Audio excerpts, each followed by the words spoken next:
mungkin pernah belanja spare part, mungkin pernah belanja filter udara yang kita bikin packagingnya di sini. Nah, Anda mungkin tidak tahu kalau itu sebenarnya adalah salah satu bikinan alumni. Yuk, kita langsung masuk ke workshop.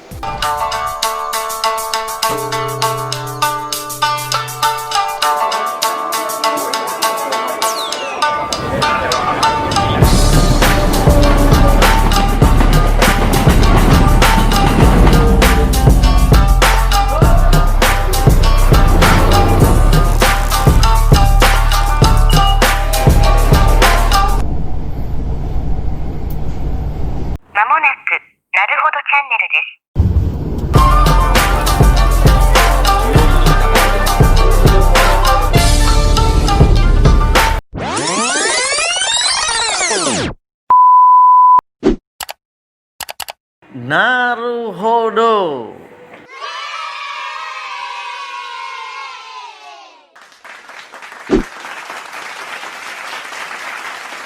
Saya Halim.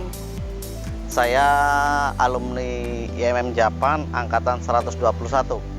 Saya berangkat akhir tahun 2002 dan pulang itu awal 2006.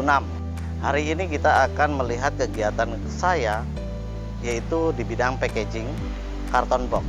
Nah, ayo kita lihat dulu proses bagaimana sebenarnya sebuah packaging karton yang mungkin Anda terima di rumah masing-masing itu dibuat. Saya dulu di tahun 2007 sudah memulai usaha secara trading, general trading. Tetapi dengan berjalannya waktu, akhirnya kita memutuskan spesialisasinya di bidang packaging. Dulu apa saja saya layani. Pada tahun 2009 itu sudah memfokuskan membuat packaging, yaitu karton. Kenapa karton? Karena memang yang ada peluangnya itu dan kebutuhan di industri itu continue.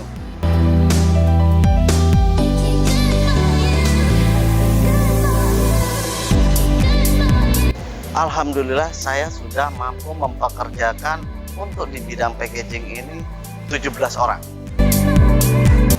17 orang itu sudah sangat cukup untuk membuat sebuah sistem packaging.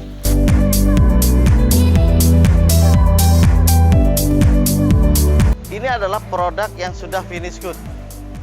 Ini produk finish good adalah produk yang sudah siap dikirim.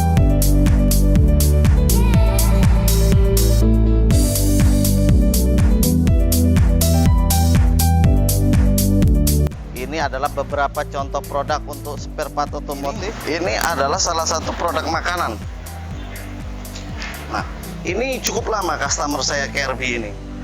Ini adalah produk agar-agar premium. Nah, itu salah satu customer saya yang terlama. Dan ini semua barang yang sudah siap dikirim. Part-part kabel otomotif juga menjadi salah satu customer kita. Apabila karakter packaging itu untuk ekspor, nah biasanya ada dadakan. Bila sudah continue, kita selalu menyediakan stok sekitar 25% dari rata-rata konsumsi dia 1 bulan. Sehingga customer itu akan aman apabila mendadak membutuhkan packaging dari kita. Tentunya dengan spek dan ukuran yang sama yang sudah running ya. Nah, pembuatan karton itu yang awalnya itu akan dilakukan pengukuran dan pemotongan yang pertama. Nah, dari bahan baku itu akan kita proses menjadi potongan seperti yang ada sekarang. Ini memotong dan membending. Proses mesin ini namanya proses mesin sliter. Di sini yang dilakukan adalah memotong dan membending. Di sini, ini speknya double craft medium. Ini masih mulus, tidak ada bending, tidak ada potongan ataupun bentuk yang seperti apa-apa. Nah, setelah diproses di mesin, kita akan melihat perbedaannya. Nah, ini outputnya setelah keluar, ada potongan, ada sisiran potongan, dan ada bentuk sesuai ukuran yang diinginkan. Sudah ada gracing. Nah, kita nyebutnya gracing istilahnya. Di sini sudah terbentuk sesuai ukuran yang diinginkan. Nah, mungkin kalau jarak jauh kurang kelihatan, saya bantu. Nah, kalau tadi tidak ada pola tekuk, sekarang di tekuk sudah bisa mengikuti jalur yang sudah, ukuran yang sudah dibentuk oleh operator. Ini adalah proses coaknya. Biasanya karton itu untuk lipatan ada coakan seperti ini. Ini kebetulan bikin partisi, jadi ukurannya kecil. Tapi kalau karton itu biasanya panjang, dan itu bisa disetting di mesinnya untuk membuat flap lipatan setiap kartonnya. Nah, seperti itu. Setelah dicoak, kalau ada printing biasanya dilakukan printing setelah di-gracing, di printing dulu, baru dicoak. Tetapi kalau tidak ada printing setelah coak, maka akan masuk ke dalam proses jahit. Kebetulan hari ini lagi jahit palet. Ya, oke. Hari ini ternyata belum ada proses pembuatan untuk karton box, tetapi paper pallet. Nah, ini paper pallet ini biasanya juga untuk ekspor. Paper pallet itu macam-macam. Ada yang kekuatannya ringan, hanya ratusan kilo, sampai bisa menahan beban sampai tonase.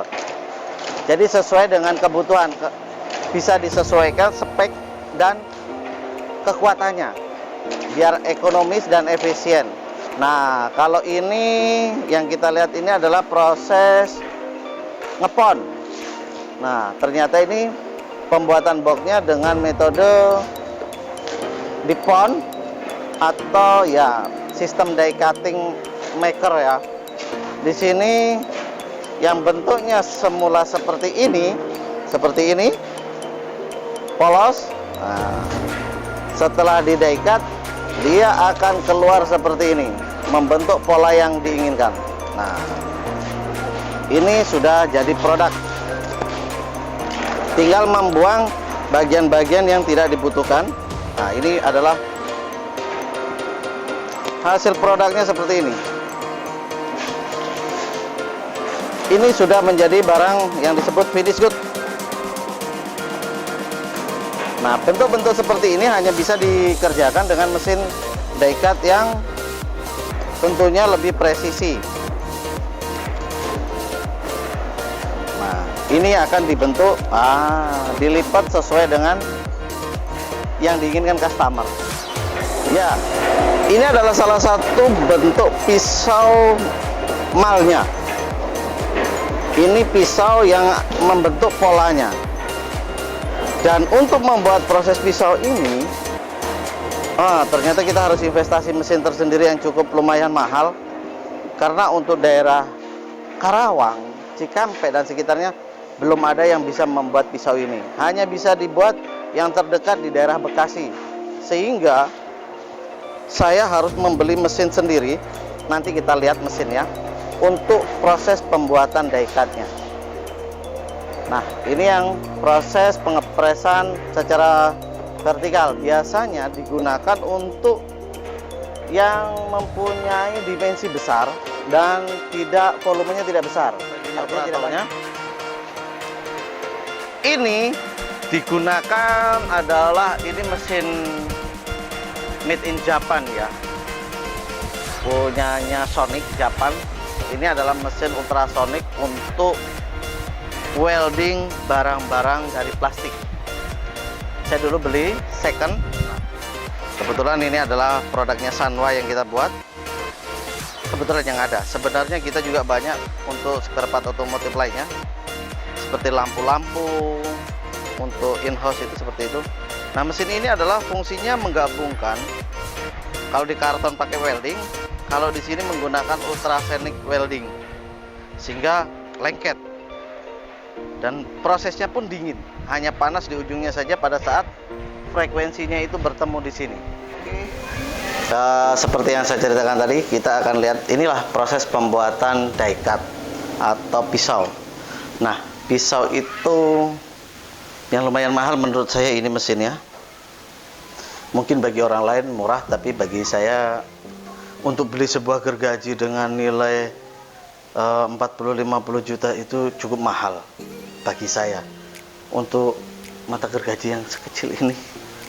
Nah, itu nanti triplex ini digambar lalu dimasukkan di sini untuk dibuat pola. Makanya kenapa mata gergajinya kecil, karena supaya mudah untuk dibikin polanya. Mungkin lingkaran, mungkin tekukan, sudut, radius, kayak gitu lebih mudah dibuatnya. Nah, setelah dipola, setelah kita mempola di dalam tabel triplek tadi sesuai ukuran dan yang diinginkan dan bentuknya sesuai dengan gambar, kita akan melakukan proses namanya pemasangan pisaunya di sini. Nah, ini adalah contoh-contoh gambar. Ini adalah gambar yang akan diproses pisaunya sesuai dengan ukuran aktualnya. Nah, pisau itu seperti ini. Ini material sisa potongannya. Nah, di sini akan ditekuk, dibentuk polanya dengan menggunakan mesin yang ini. Mesin ini dengan mesin itu setnya berbeda. Untuk membuat tekukan begini saja yang made in China atau Taiwan itu harganya sudah 3 mesin ini itu sudah sekitar 75 juta hanya untuk membending plat. Jadi sudah modalnya kurang lebih 125 juta untuk membuat usaha pisau. Nah, ini juga bisa menjadi sebuah usaha sendiri sebenarnya bila mempunyai tim ahli pembuat pisau. Ada alumni juga yang profesinya membuat pisau tapi di Jakarta. Saya juga minta referensi dia untuk ataupun kalau ada belajar membuat pisau.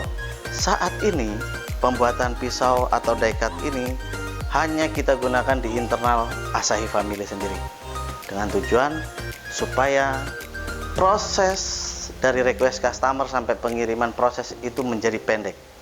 Apabila kita request keluar untuk pembuatan pisau saja butuh waktu 1 minggu. Nah, kalau kita bikin sendiri, kalau dalam kondisi longgar 1 hari itu sudah jadi. Bahkan mungkin paling lama 2 hari lah. Hari ini digambar, bisa diproses pembuatannya. Nah, terus di sini juga ada pembuatan untuk after screen ya. Di sini ini pembuatan after untuk sablon. Nah, ini mungkin salah satu operator kita yang sedang memproses pembuatan film untuk screen salah satu customer. Nah, dia membentuk sesuai ukuran yang ada di drawing. Nah, ini contohnya ya. Drawing masternya seperti ini. Nah, ini adalah harus jadinya seperti ini dan sekarang sedang disetting ukurannya, polanya untuk dibuatin filmnya. Filmnya nanti kurang lebih jadinya ya sablon standar saja lah, macam-macam. Mungkin ada yang seperti ini ya teman-teman, kurang lebih seperti itu rangkaian pembuatan untuk karton box, termasuk di dalamnya proses die cutting, pembuatan die cut makernya juga ada, sehingga kita bisa memperpendek prosesnya. Terima kasih sudah menonton. Pantau terus untuk kegiatan-kegiatan lainnya dan peluang-peluang usaha lain yang bisa kita sharing di situ. Mantap.